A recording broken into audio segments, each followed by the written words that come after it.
Verdades Bíblicas, de la Iglesia de Dios de la Profecía Universal, presenta un mensaje de enseñanza de la Palabra de Dios. Oramos para que este tiempo sea de edificación para su vida.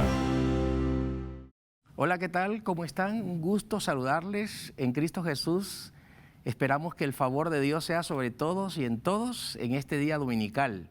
Este es su buen hermano y amigo en Cristo, Misraín Fernández. Un cordial saludo de parte de nuestra iglesia, la Iglesia de Dios de la Profecía Universal en Guatemala. Este es su espacio Verdades Bíblicas. Y para nosotros el día de hoy es un privilegio poder compartir una vez más los principios de la palabra del Señor. Así que antes de todo quiero animarles a ustedes a seguir colaborando con este ministerio, Canal de la Esperanza. Este canal ha sido de mucha bendición y esperamos que usted forme parte de ese equipo de personas quienes en su momento ustedes puedan colaborar con nosotros. Créanme que será de mucha bendición lo que ustedes viabilicen a este ministerio. Queremos orarle al Señor, pedirle a Dios su dirección, esperamos que el Espíritu Santo tome control de nuestras vidas y de esta forma podamos entonces edificar nuestros corazones. Hoy tenemos un tema muy particular y que será de mucho provecho para usted. Hablaremos acerca de la Cena del Señor, un principio importante que dentro de la Iglesia Cristiana Evangélica se celebra después de que Cristo la instituye hace más de 2000 años atrás. Así que vamos a orarle al Señor para que Él dirija nuestras vidas el día de hoy. Padre, en el nombre de Jesucristo te damos gracias, oramos para que en tu nombre puedas tú glorificarte en nuestras vidas. Gracias porque la luz de tu Espíritu hoy viene a nosotros y nos trae, Señor, bendición. Gracias, en Cristo Jesús oramos para que tu Espíritu pueda entonces traer no solo luz, iluminación, sino que también pueda traer las palabras, Señor, necesarias en el acompañar de este mensaje, de esta reflexión que el día de hoy traemos, Señor, a este ministerio. En el nombre de Cristo Jesús te lo pedimos. Amén. Bueno, allá en casa, donde quiera que usted está, es un privilegio, créame, que usted pueda estar en compañía nuestra. Vamos a hablar acerca de la Cena del Señor. Cuando hablamos acerca de la Cena del Señor, estamos hablando acerca de uno de los temas gloriosos que el propio Jesucristo instituyó hace 2000 años atrás. Hoy en las distintas denominaciones podríamos decir que la Cena del Señor es guardada bajo distintos nombres. Dentro de ellos podríamos hablar acerca de la Cena del Señor, que se le llama en algunos movimientos o algunas congregaciones, o también se le conoce como Santa Cena. Es muy cierto que hay muy poca referencia acerca de la Cena del Señor que está en forma explícita en las Escrituras y es primordial recuperar su significado. Debemos de tomar en consideración un principio que hoy voy a tratar dentro de esta esquematización de la Cena del Señor y es hablar acerca de la comunión, porque ese es el objetivo de la Cena del Señor. Esta palabra viene del griego koinonía. Pues cuando hablamos acerca de la koinonía, estamos hablando de la comunión, de la relación y de la interacción que existe entre una asamblea reunida con un fin y un propósito. En este caso, los creyentes, cada vez que nos reunimos para ser parte de la Cena del Señor, estamos en koinonía, estamos prácticamente haciendo comunión, porque en ese momento ocurre ese privilegio grande de participar de la cena. La traducción habitual suele ser fraternidad, compartir, comunión y participación. Pero es aquello que dos o más personas, como ya dije, tienen en común reunirse y poder saber que el Nuevo Testamento en particular, una de las cosas que de manera imperativa nos exige es la vida compartida en Cristo Jesús. Y eso es lo que se hace el día que formamos parte o tomamos participación de la Santa Cena o de la Cena del Señor. En el Nuevo Testamento encontramos 4 vocablos relacionados al concepto de la Cena del Señor. Estos son, por ejemplo, ágape, que es amor fraternal. También tenemos otra expresión cuando hablamos acerca de trapeza coriou, que significa la mesa del Señor. Pero también tenemos otro concepto más que es Pascha, que se traduce como Pascua.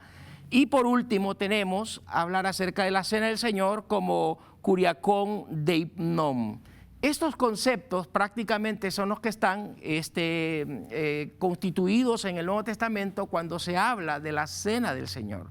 Otra vez decimos que hablamos de estos conceptos griegos con la finalidad de poder dar a conocer que ese es el lenguaje o el idioma materno de las Escrituras, y por ello es que hacemos uso muchas veces de esto, porque el lenguaje enriquece, ¿sí?, la traducción ya al castellano.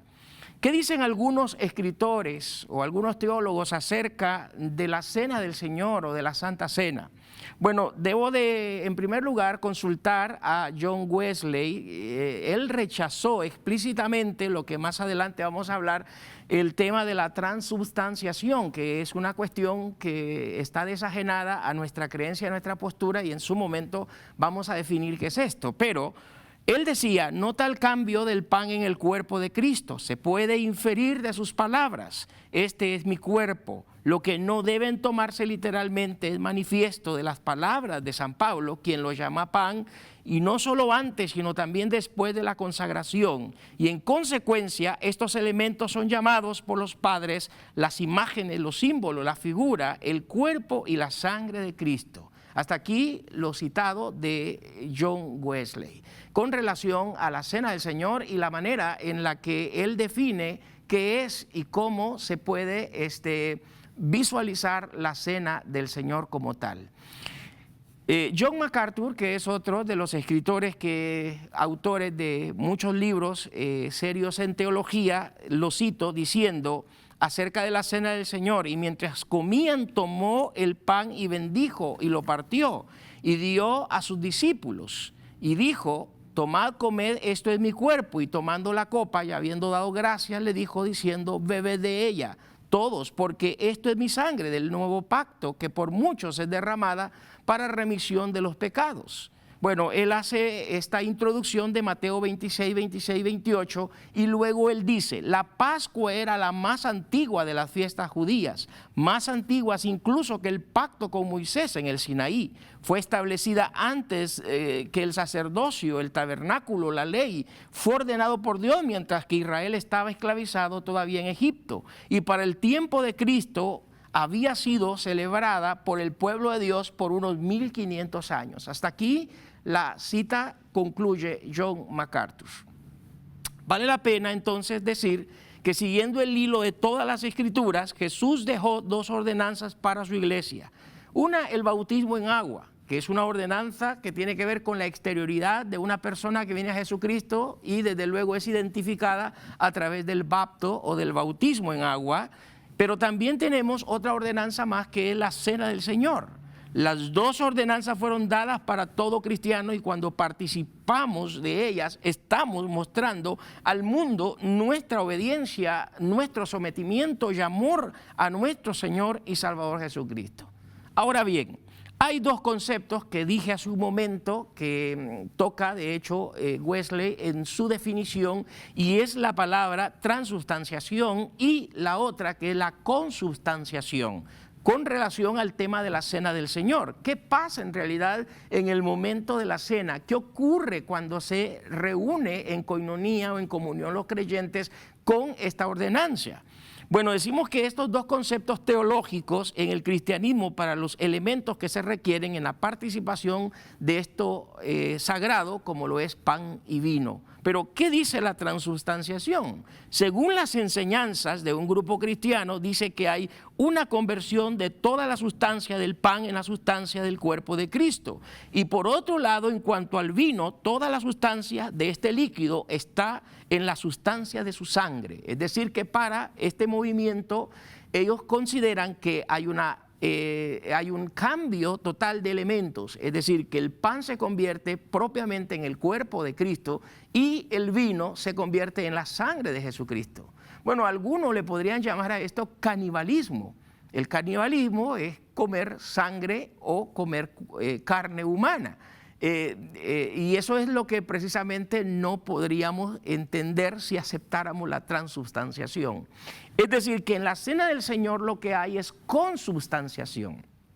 Y en esto se define que es la conversación, la conservación del pan y el vino en su propia sustancia. En el momento de comer la cena del Señor es importante saber que Cristo puso fin a la Pascua e instruyó un nuevo estigma de sí mismo. No se vería de nuevo a un cordero en Egipto como el símbolo del amor redentor y el poder de Dios, sino el Cordero de Dios que por el derramamiento de sacrificio de su propia sangre compró la salvación de todos los que en él creen. Es decir, entonces que en la consubstanciación lo que tenemos es una manera de simbolizar o de hacerlo en memoria de nuestro Señor Jesucristo cada vez que nos reunimos para participar de esta ordenanza como lo es la cena del Señor. Jesús puso fin al Antiguo Testamento, ¿sí?, a través de ese cordero que se partía en la Pascua, que era una de las fiestas judías. Pero a través de cómo Cristo instituye la cena del Señor, a través de esta ordenanza, Él lo que hace es inaugurar en ese nuevo pacto, sí, que sería su pan y su vino, que está en representación de lo que conocemos como el cuerpo y la sangre de Jesucristo. Jesús participó de dos ordenanzas y eso es importantísimo considerarlo. Él participó al iniciar su ministerio público porque fue bautizado exteriormente en agua por Juan el Bautista. Y debe de entenderse que a través de esto evidenció un ejemplo hacia toda la iglesia y desde luego a sus discípulos más cercanos. Pero también podríamos decir que él participó de la cena, es decir, él participó de esta ordenanza el día que la instituye junto con sus apóstoles. Cuando sometemos el bautismo y tomamos la cena del Señor con su iglesia, prácticamente estamos gozando la plena comunión que todo cristiano debe de tener con su amado Salvador. Hoy, a través de lo que vamos a ir abordando en los siguientes espacios de nuestro programa, vamos a ver por lo menos pues, el principio, cómo se origina en realidad el tema de la cena del Señor, quiénes en realidad participan de esta cena y qué cosmovisión y reflexión espiritual tomamos o consideramos de lo que conocemos como la cena del Señor. Comencemos viendo el principio o el origen. Ya hemos dicho que todo inicia con Israel en Egipto, es decir, allá cuando Dios saca al pueblo de Egipto, ya ahí encontramos que hay una celebración de la Pascua. Sí, pero todo termina allá con la persona de Cristo, cuando Él viene a este mundo y luego Él con su iglesia instituye este momento de convivencia y de relación y de interacción con los demás discípulos. Ahora, qué importante es saber que la iglesia primitiva participó de la cena del Señor. De acuerdo a Hechos capítulo 2, dice que participaban del pan, es decir, que ellos estaban en comunión, participaban de la cena, sí partían juntos el pan, dice el texto que oraban y cantaban, es decir, que había un aspecto litúrgico en Hechos capítulo 2 de cómo los primeros cristianos vivieron, ¿sí?, después de que el Señor Jesucristo ascendió a los cielos. Pero volviendo a esta parte del origen, del principio, cómo se origina la cena, cómo ocurre. Bueno, en 1 Corintios capítulo 11, versos 20 al 26, de donde tenemos prácticamente el principio de la ordenanza, vamos a encontrar 5 cosas importantes que necesito recalcar. En primer lugar, dice el texto, y lo voy a literalizar: cuando pues os reunís vosotros, esto no es comer la cena del Señor. Dice el versículo 23, porque yo recibí del Señor lo que también os he enseñado, que el Señor Jesús la noche que fue entregado tomó pan. Y luego dice el verso 24, y habiendo dado gracia lo partió y dijo: tomad, comed, esto es mi cuerpo que por vosotros he partido, haced esto en memoria de mí. Verso 25, asimismo tomó también la copa después de haber cenado diciendo: esta copa es el nuevo pacto de mi sangre, haced esto todas las veces que la bebiereis en memoria de mí. Verso 26, así que pues todas las veces que comieres este pan y bebieres esta copa, la muerte del Señor anunciáis hasta que Él venga. Bueno, hasta aquí los pasajes bíblicos de 1 Corintios donde situamos o sustentamos el tema de la cena del Señor. ¿Qué principios quiero recalcar a través de estos pasajes bíblicos que hemos leído en esta carta escrita por el apóstol Pablo? En primer lugar, saber que la cena del Señor se hace en comunidad.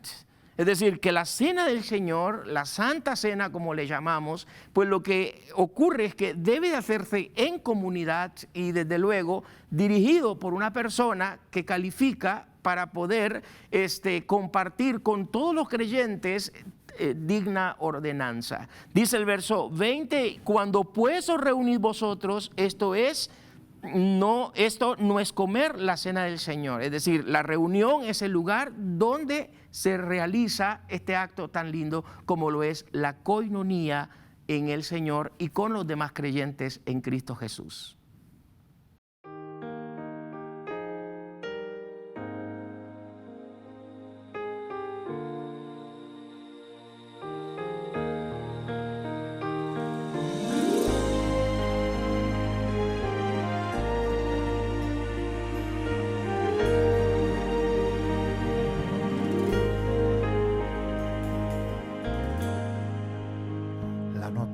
Llegó de la manera que yo menos la esperaba.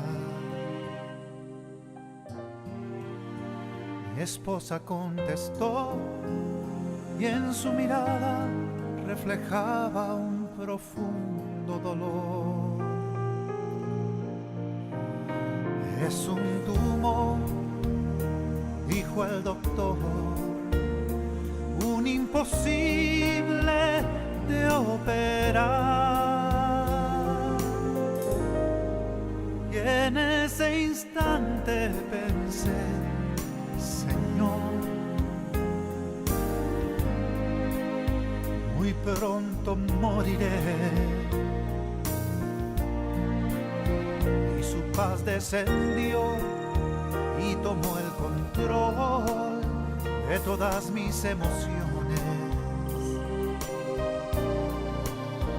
Su espíritu llegó a consolarme y calmar mis emociones.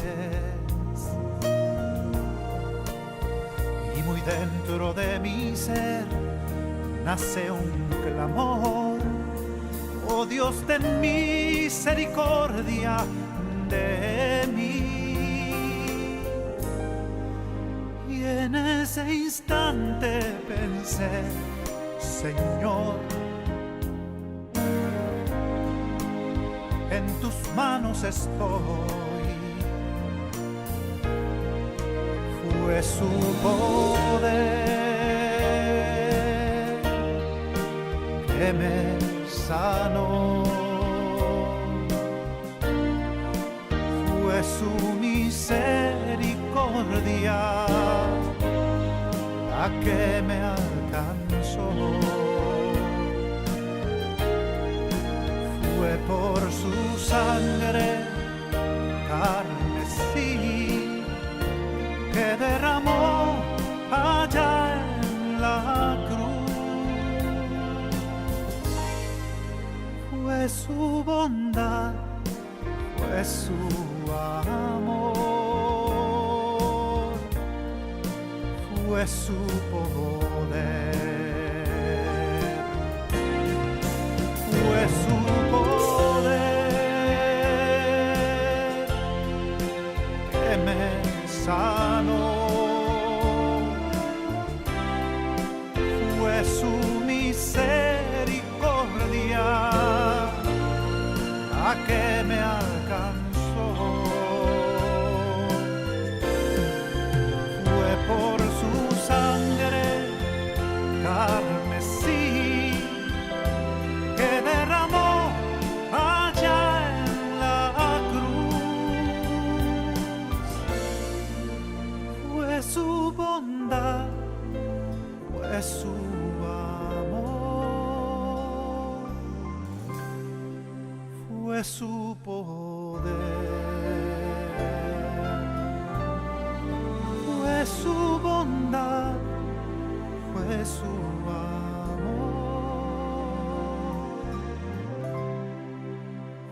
fue su poder.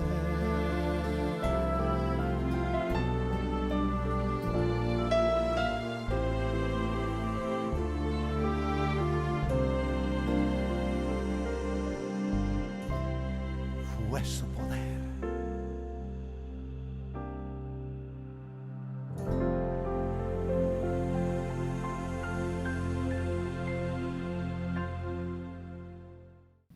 Un privilegio que usted esté en compañía nuestra. Este es su espacio Verdades Bíblicas, su hermano y amigo en Cristo, Misraín Fernández. Estamos hablando sobre la Cena del Señor o la Santa Cena. Es un tiempo en la que los creyentes redimidos en Cristo se reúnen para poder adorar, exaltar al Señor y desde luego comer del pan y beber de la copa de vino. Y con esto, en memoria de Cristo se hace, sí, para poder traer un ambiente espiritual dentro de la reunión de los santos en ese momento. Así que hemos hasta este instante visto cómo se sustenta a través de la primera carta del apóstol Pablo a los Corintios este hecho maravilloso en el capítulo 11, verso 20 hacia el verso 26. Y dijimos que algunos principios que recalcamos de los versículos ya leídos, y uno de ellos es que la cena del Señor se debe de hacer en comunidad.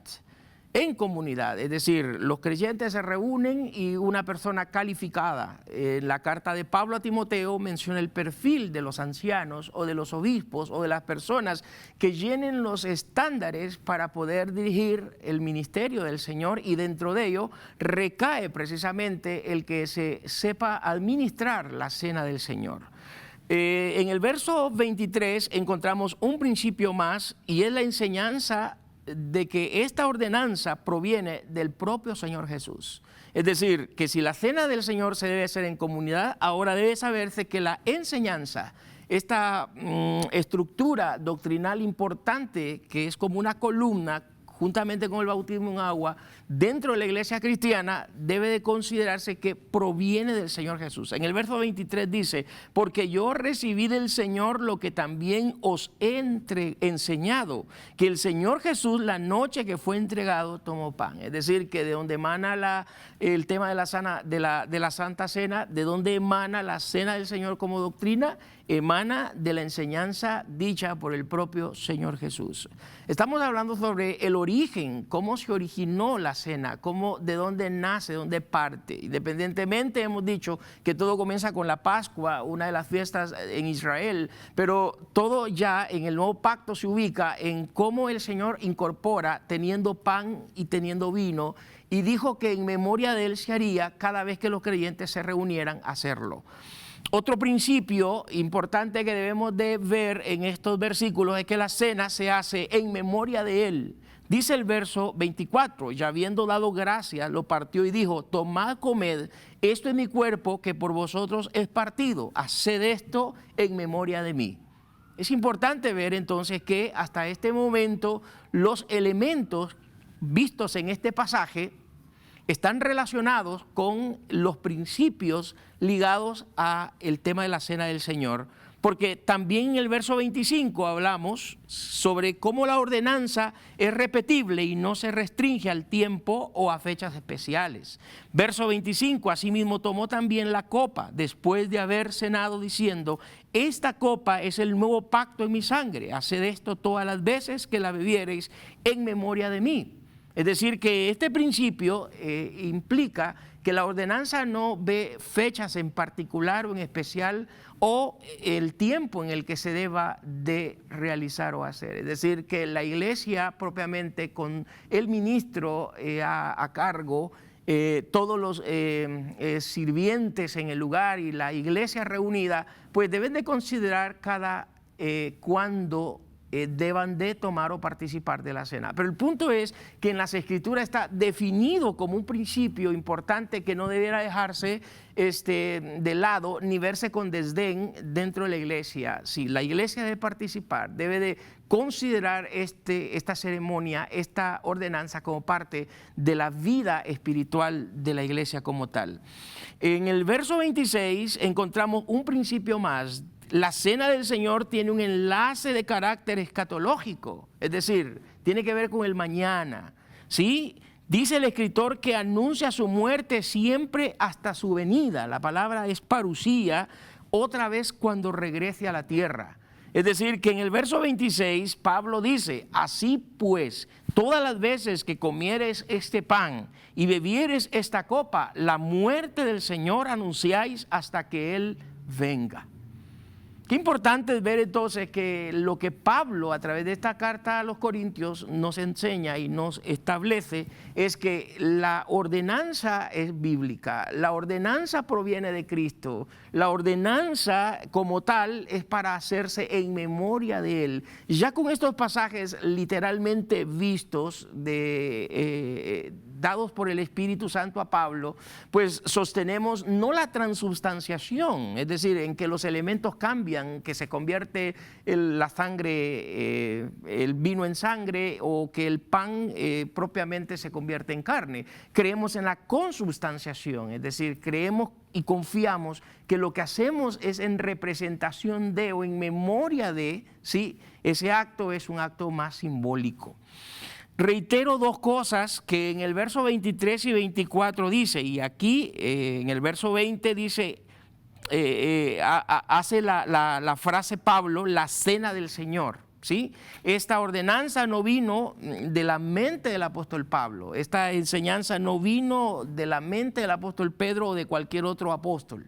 Esta enseñanza de la doctrina de la cena del Señor, pues fue dada por el propio Señor Jesucristo, ¿sí? Y a la iglesia como tal, como mensajera del mensaje de Cristo, es la encargada de poder conservar esta doctrina, practicar esta doctrina, hacer valer esta doctrina, dinamizar esta doctrina dentro de la iglesia hasta su venida. En el verso 23, reiterando algunas cosas, otra vez Pablo dice, yo recibí del Señor. Es decir, que Pablo está enseñando lo que el Salvador, el Señor Jesús, dio y dijo a su iglesia en la última noche que pasó cenando con sus apóstoles. En Mateo capítulo 26, versículos 17, leemos sobre la última cena que Cristo comió aquí en la tierra con sus apóstoles, y que era prácticamente el cimiento de la iglesia. Cristo había comido centenares de veces, muchas veces había comido con sus apóstoles, pero en particular lo que hace es fijar una ordenanza tan linda que debería ahora practicarse como parte de la nueva comunidad de fe, este nuevo organismo. Sí, que es la iglesia que ahora nace con la finalidad no solo de entregar el mensaje de la salvación, el mensaje de Cristo, sino tener dentro de ella misma signos que le manifiesten a un mundo de cómo ella, la iglesia, preserva su amor por el Señor. Y una de ellas es participando de lo que conocemos como su cena o la cena del Señor. Bueno, ya hemos visto el origen de cómo la cena del Señor nace, y vemos que el propio Cristo es quien la instituye, y todo tiene una base en la Pascua como fiesta de Israel. Pero vamos a encontrar algo sobre su propósito. ¿Por qué fue dada en realidad esta ordenanza? Jesús dijo algo importante en el verso 24, ¿sí? Haced esto en memoria de mí. Eso dice el propio Señor Jesús. Haced esto en memoria de mí. Luego en el verso 26 dice, así pues todas las veces que comieres ese pan y bebieres esta copa, la muerte del Señor anunciáis hasta que Él venga. Esta cena fue dada para que la iglesia nunca se olvidara del gran precio, del gran precio que la salvación costó el Padre y su Hijo Jesús. Para los que reciben la salvación es gratis, pero no debemos de olvidarnos, que es gratis, es sin precio, pero no debemos de olvidar de que quien lo hizo, quien lo realizó, como lo es el propio Jesucristo muriendo en la cruz, pues Él tuvo que hacerlo por precio, y es por precio de sangre.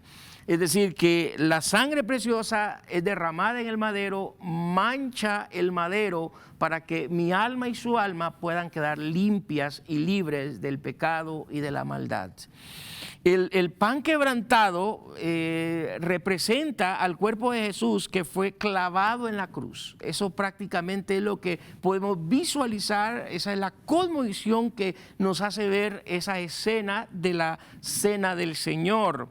Y la sangre que salió de su cuerpo cuando el soldado hirió su costado con una lanza, pues lo que hace es mostrar el amor que el Padre tiene hacia el penitente, hacia los pecadores. ¿Por qué? Porque eso es lo que pasó. Su cuerpo fue lacerado y su sangre prácticamente fue emitida de su cuerpo, y con esto Él refleja prácticamente el amor que Él tiene hacia los hombres, hacia las mujeres. Y como tal, no fueron prácticamente los clavos los que lo detuvieron, es su amor mismo quien lo detuvo. Y eso es precisamente lo que viene a hacer en la cena o en la Santa Cena, hacer memoria, hacer una recordación del sufrimiento de ese Cordero Pascual. Él es nuestra Pascua prácticamente, Él es nuestro Cordero Pascual, ¿sí? Y que a través de ese Cordero, pues nuestros pecados han sido limpios.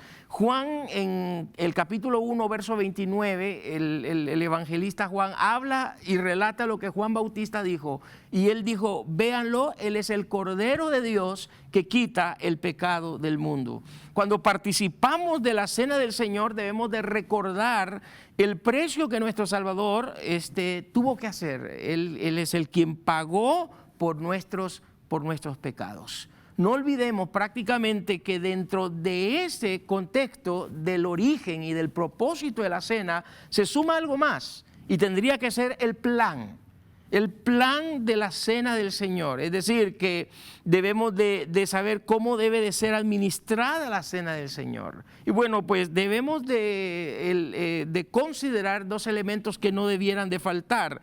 No debe de faltar el pan y no debe de faltar el vino. Es decir, que cuando hablamos de ese plan, de cómo se planifica la cena, bueno, debe de hacerse pues con mucho respeto, con mucha solemnidad, pero no deben de faltar dos elementos primordiales, que sería el vino y que sería el pan.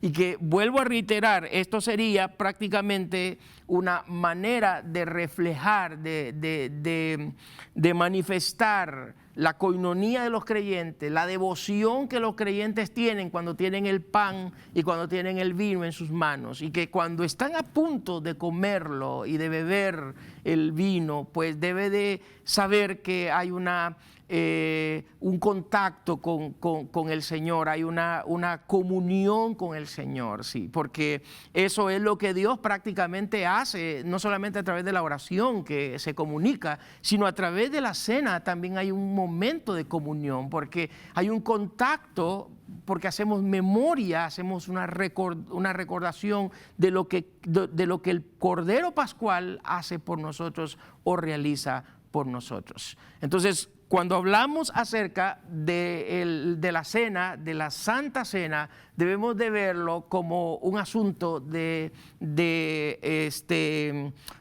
coinonía, como dijimos al inicio. En el libro de los Hechos, capítulo 2, recordando de nuevo la acción de la iglesia primitiva, dice que estos perseveraban en la doctrina de los apóstoles. Eso implica que esa doctrina de los apóstoles podría aflorar, que una de esas doctrinas enseñadas por Cristo hacia los apóstoles, y ahora los apóstoles replicándola a los primeros cristianos, era esta: el compartir la cena, el comunicarse entre ellos como parte en ese momento tan lindo como lo era el partimiento del pan, ¿sí? Y el beber la copa. Los participantes de la cena, debe tácitamente entenderse que si hay dos elementos son para poder beber y comer. Y cuando hablamos de los participantes, la gran pregunta que surge es quién debe prácticamente participar de la cena del Señor. Y cuando esta cena se ofrece en una congregación, ¿sí?, debe de saberse que todos los cristianos presentes deben formar parte una vez la congregación, el pastor, el liderazgo presente lo consideren así con los miembros de esa congregación. Pero sería un privilegio en realidad que todos estuviéramos aptos para poder formar parte. Eso nos identifica, eso nos conecta, eso nos da sentido de pertenencia, eso nos hace tener identidad con el Señor. Entonces la cena es un momento de poder reflejar signos de que hay vida en nosotros, hay signos de que hay devoción en nosotros, que hay pasión en nosotros, que aquello que se ha denominado en las iglesias como avivamiento, esto precisamente es un resultado de una iglesia avivada, que no dejen de participar de esta ordenanza tan linda como lo es la cena del Señor. Esperaríamos que en el próximo set pudiéramos entonces encontrarnos con esos participantes, desde luego, y qué en realidad conlleva la cena como tal. Sí, porque hay un fin, hay una cosmovisión espiritual que la cena trae, desde luego, en el momento en que los creyentes la practican o la hacen. Regresamos.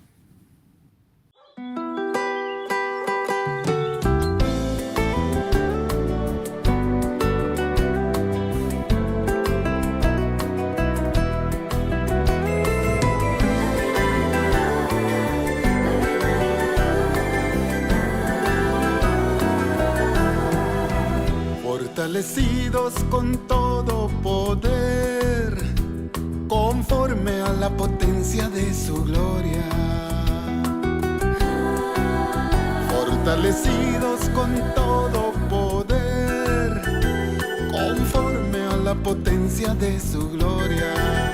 Dios no nos dio espíritu de cobardía, mas de poder y de dominio propio. Dios moverá su mano que hizo el universo para ayudarte, fortalecerte. Él es nuestro pronto auxilio, Él es nuestro pronto auxilio, Él es nuestro pronto auxilio en las tribulaciones.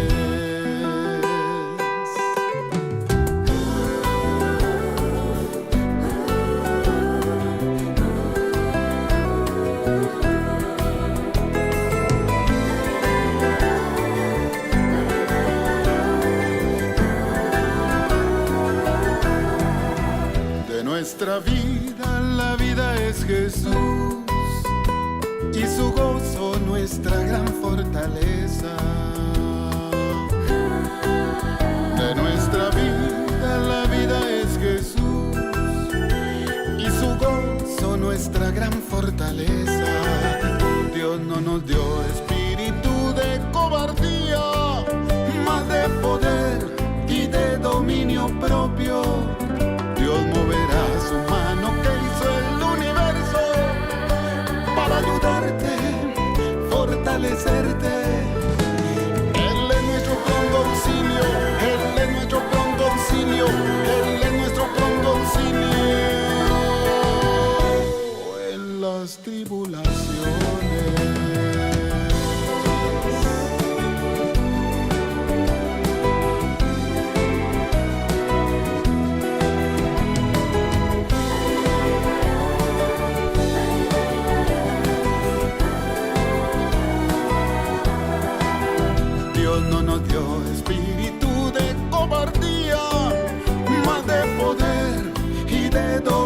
Propio, Dios moverá su mano que hizo el universo para ayudarte, fortalecerte.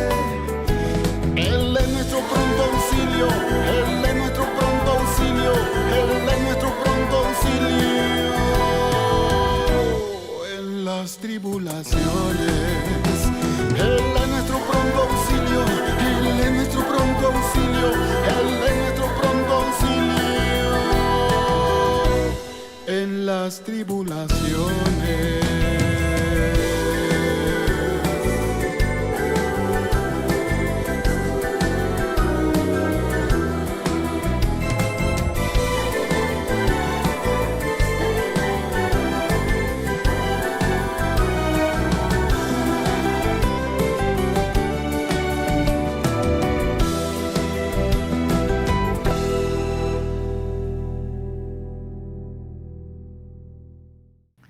Estamos en compañía de verdades bíblicas. Gracias por llegar a esta parte final de nuestro programa. Créanme que hemos hecho un recorrido sobre este principio importante, elemental dentro de las doctrinas bíblicas, como hablar de la Cena del Señor, de la Santa Cena, que es una de las ordenanzas, juntamente con el bautismo en agua, que permiten identificar ante un mundo, sí, que vivimos bajo el señorío de Cristo y que replicamos esos mandamientos que el Señor nos dejó.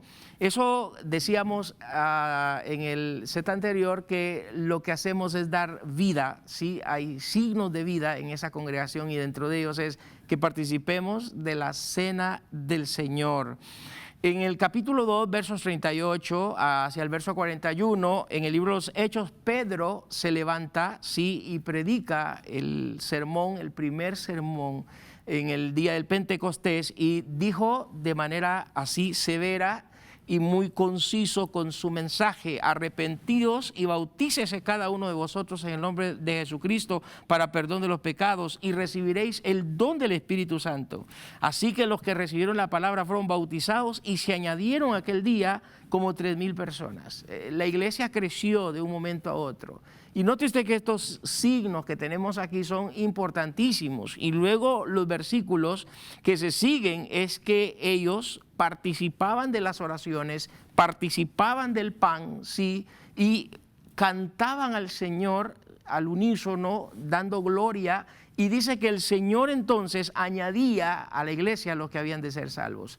Esos son resultados de un avivamiento importantísimo dentro de una congregación. Y dijimos, la Cena del Señor no debiera de verse de reojo, sino debiera de tomarse como parte de un programa, dígase semanal o mensual, de una congregación. Y yo les animo a que haya pasión, que haya deseo por participar, de poder saber que adherirnos a un programa donde está la cena servida y dirigida por un ministro en capacidad, eso va a permitir crear una atmósfera que nos traiga bien y salud espiritual a nuestras vidas. Debe de también considerarse que en la Cena del Señor, la gran pregunta que se ha tenido, hablando acerca de la frecuencia, ¿con qué frecuencia una congregación debería de observar la Cena del Señor? Si aceptamos que la Cena del Señor es una ordenanza, si es parte del mover, es parte de la dinámica de una congregación, cada cuanto periódicamente debiéramos de podernos reunir. Y vale la pena saber de que el propio Jesucristo nos dice con una sola frase todas las veces. Entonces implica que las veces que podamos, que nos reunamos para hacerlo, seremos bienaventurados. En el Nuevo Testamento prácticamente no hay orden de cuántas veces o de cuántos momentos debería de hacerse, pero sí el Señor lo que indica es que es dichosa la persona que lo hace, o los creyentes que participan de la misma.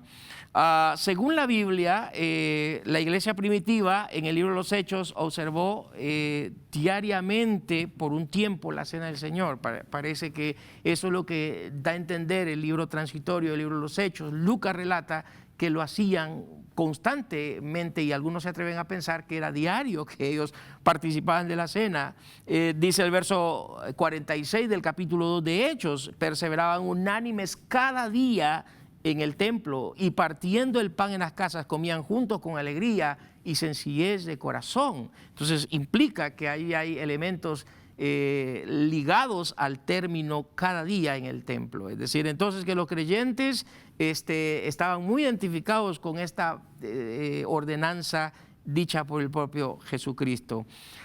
Debiéramos entonces de saber algunas cuestiones importantes que están relacionadas a cómo podemos reflexionar con la cena o la Santa Cena. Debe de saberse que esto un día va a terminar, desde luego, porque debiéramos de hacer la gran pregunta, ¿cómo va a terminar la cena o cómo se termina la cena? Bueno, en el libro de Mateo, capítulo 26, verso 30 dice que hubieron cantado un himno, salieron del Monte de los Olivos, así se terminó la cena en aquel día que Jesús compartió con sus apóstoles. Y desde luego que en la iglesia debiera de terminarse a través de un himno. Los himnos formaron parte de la iglesia primitiva, los salmos, era como la himnología de la iglesia primitiva eran los salmos. Y pues hoy debiéramos de saber que cómo podemos de manera solemne terminar la cena del Señor, pues lo vamos a hacer a través de cantos y exaltación al Señor.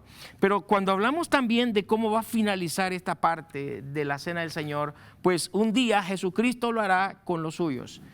Se espera una cena, ¿sí? Se espera un día majestuoso, y a esto se le conoce como la boda del Cordero, la cena de las bodas del Cordero. ¿Sabe? Un día esto va a terminar. Esta ordenanza se celebró o se celebra en memoria de Cristo y de su muerte.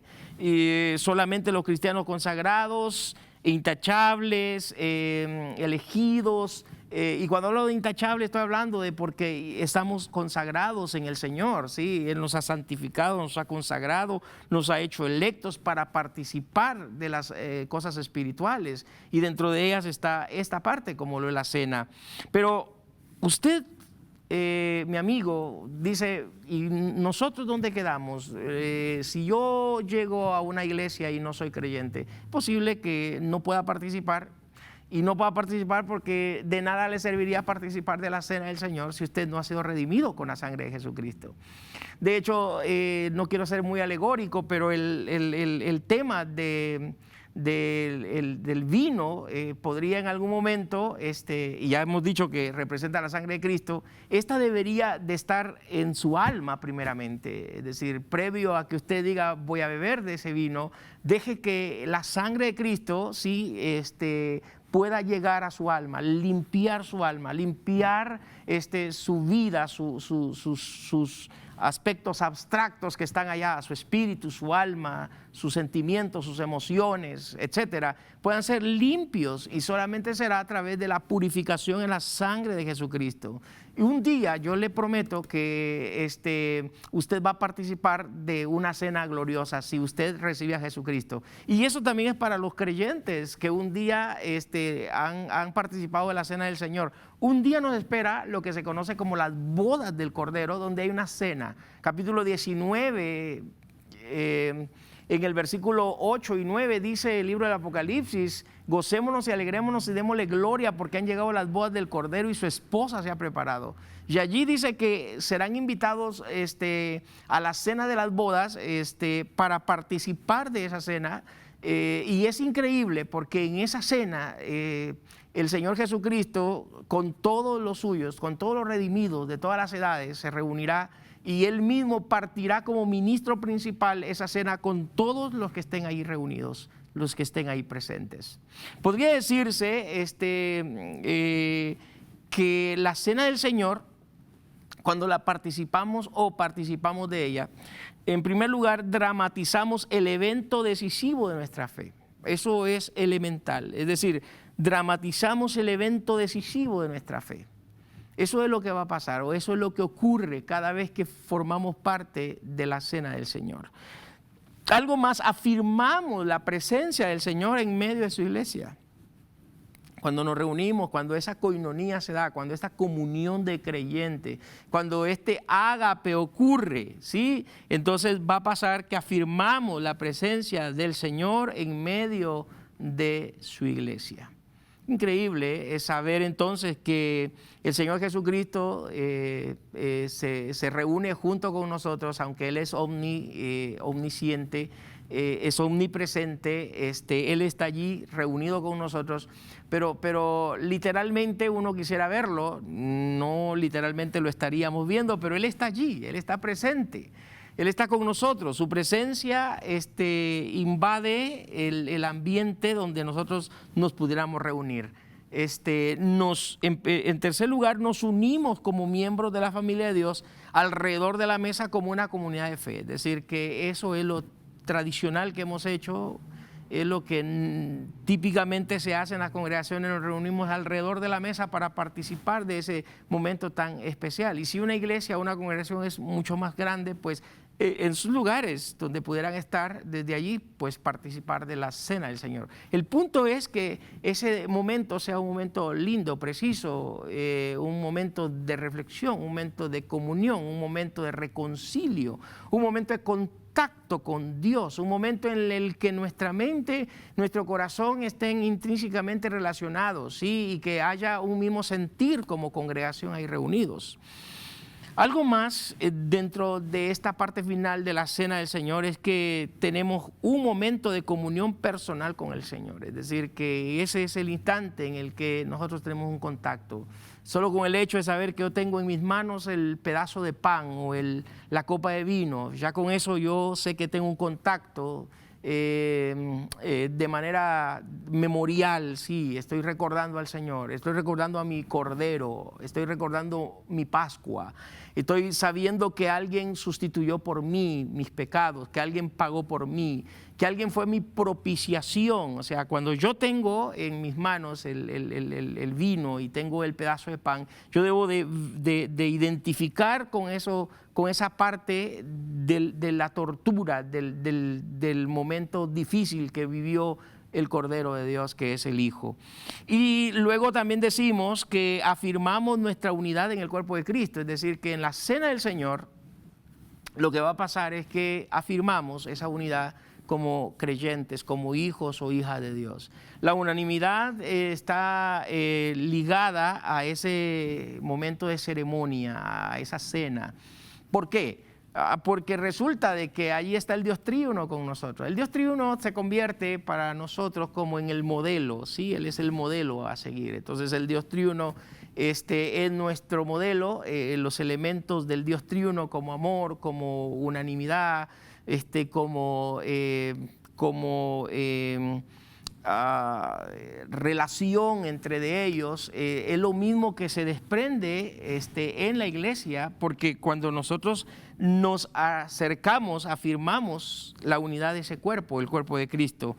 Luego decimos que también proclamamos la victoria final de Jesucristo como Señor de lo creado y vencedor sobre la muerte. Es decir, que cuando nos reunimos para participar de la cena del Señor, debemos tomar en cuenta esa parte, la victoria que el Señor Jesucristo ha hecho, la victoria del Señor Jesucristo sobre el pecado, la victoria del Señor Jesucristo sobre la misma muerte. Y por último, renovamos nuestro pacto con Jesucristo.